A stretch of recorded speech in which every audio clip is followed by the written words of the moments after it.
What if I told you that the most feared man in medieval Europe never raised a sword, never spoke a recorded word, and may not have even had a name? For more than 30 years, kings guarded him without ever daring to reveal who he was. Every servant who saw his face was threatened with death.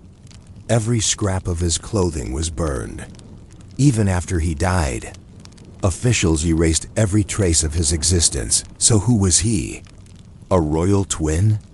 A disgraced minister? A political ghost who knew too much? Tonight, you're going to hear the quiet, unsettling story of the one prisoner history tried to bury.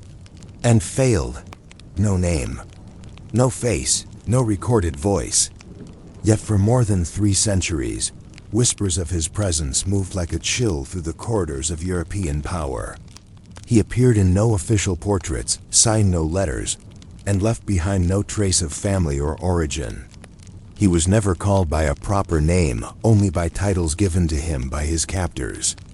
Some said he was a nobleman disgraced by scandal. Others called him a foreign agent.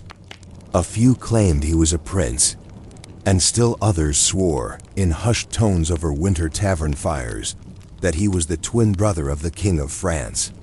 History would never provide a certain answer.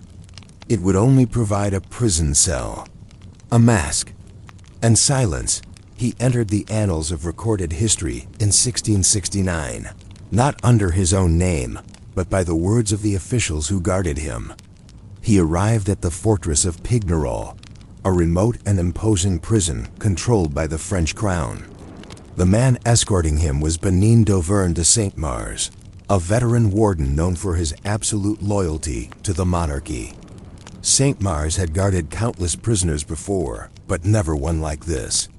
He was instructed to hold the new arrival in total secrecy.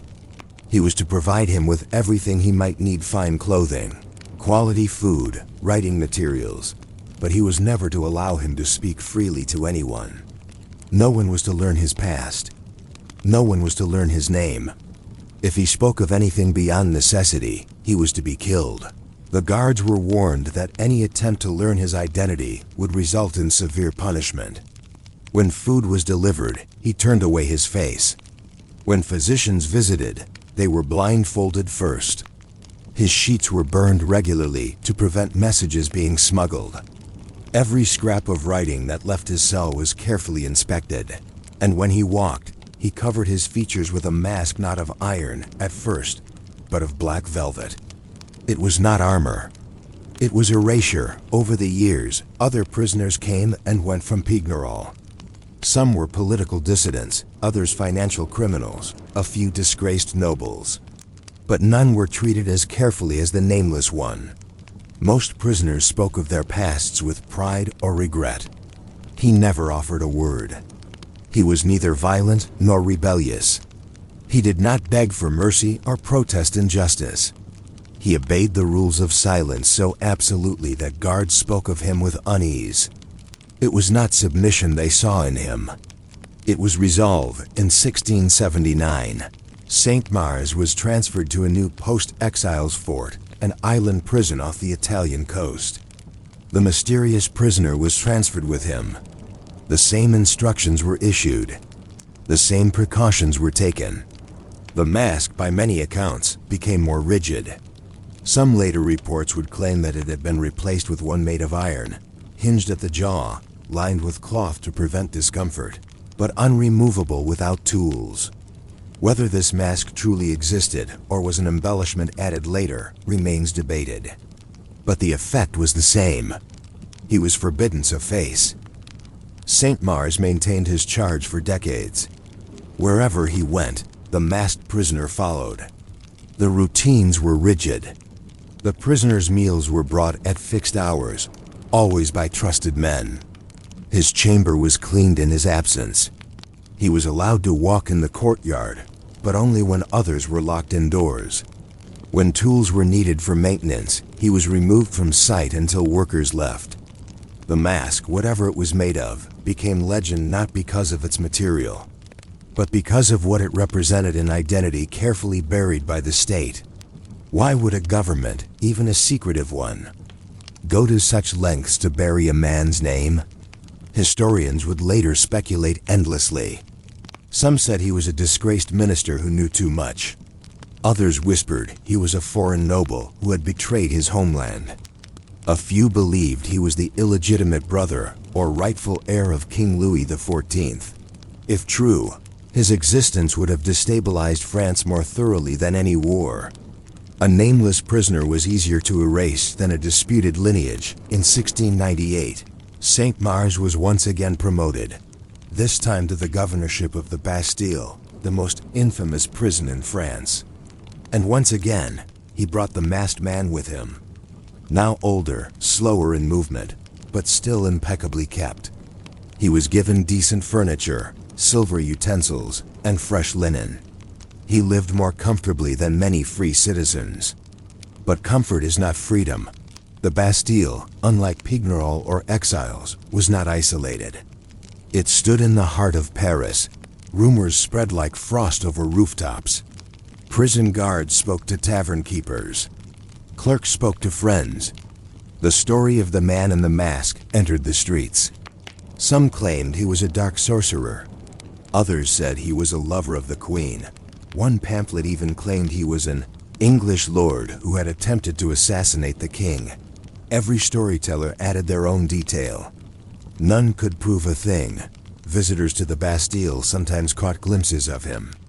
Never directly, but in hints, a covered face glimpsed at a distance. A voice from behind a locked door asking politely for fresh ink.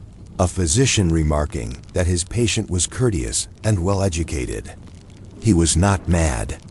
He was not cruel. He was simply a man forbidden to exist. He died in 1703. His burial record lists him under the name Kiley, a name found nowhere else in French records, likely invented for the purpose. His furniture was burned, his walls scraped, his clothing destroyed. Every trace of him was purged.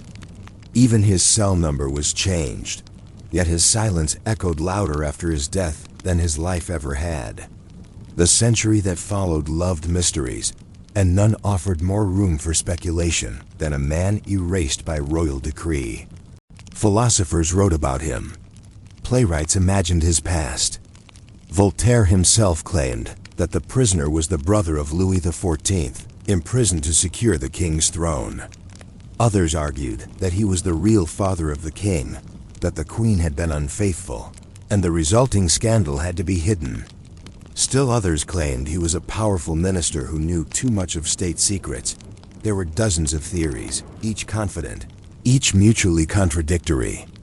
No one could confirm or deny any of them. The archives were sealed.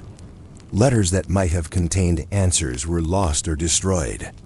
Saint Mars himself died without leaving any account of his ward's identity.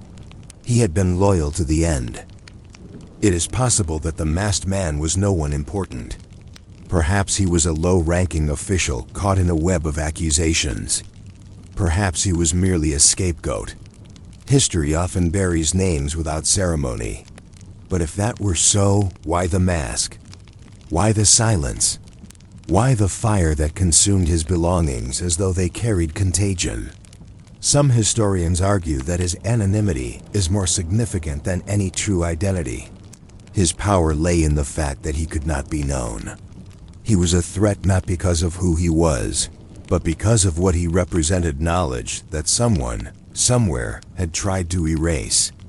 Whether he witnessed a scandal, overheard a state secret, or was born with blood too dangerous to acknowledge, his life became a boundary line. He was the point at which royal authority declared that truth itself could be locked away.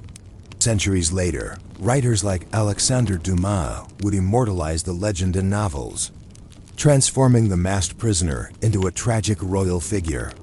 Audiences preferred the romantic interpretation. They preferred to believe that kings hid brothers in chains, that thrones rested upon secrets. The myth was exciting. The real story, slow, methodical, bureaucratic, was harder to understand. Yet perhaps that is what makes it more haunting. No one knows what he believed, what he feared, or what he regretted. He left no final letter, no recorded words, not even a known grave. His greatest power is that he cannot answer. His silence challenges every historian.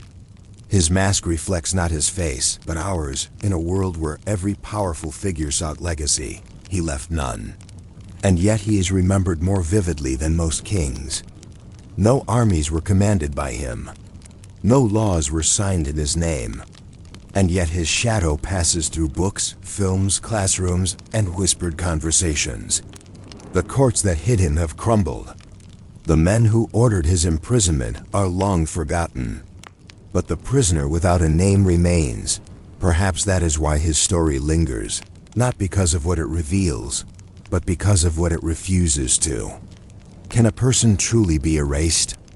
Can history suppress a truth forever? Or does silence itself become a monument? The man in the mask cannot answer.